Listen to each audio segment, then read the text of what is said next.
শেখ হাসিনার পতনে দেশজুড়ে বিজয় উল্লাস করেছেন ছাত্র জনতা ও সব শ্রেণী পেশার মানুষ। দেশের বিভিন্ন প্রান্ত থেকে রাজধানীতে ঢল নামে সাধারণ মানুষের।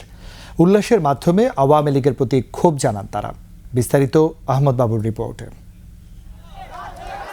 গেল বেশ কিছুদিন যাবৎ কোটা সংস্কার আন্দোলনের নামে সাধারণ শিক্ষার্থীরা, পরে সরকারের নিপীড়ন হত্যার কারণে এক দফা সরকার পতনের দাবি করেন শিক্ষার্থীরা।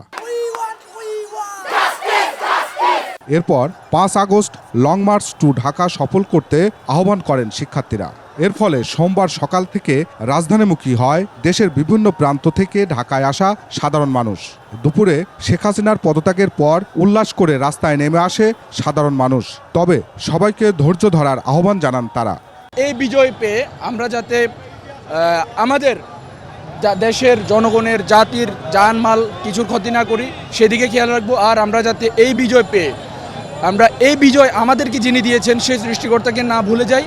বাংলার মাটিতে 2024 সাল 5 আগস্ট একটি স্বাধীনতা অর্জন হলো। ছাত্র ভাইদের নেতৃত্বে আমরা যে বাংলাদেশ দেখলাম, আমরা সেই বাংলাদেশ দেখতে চাই। তারা বলেন, দীর্ঘদিন ধরে আওয়ামী লীগ সরকার তাদের বিভিন্নভাবে শোষণ করে ভোটের অধিকার কেড়ে নিয়েছিল।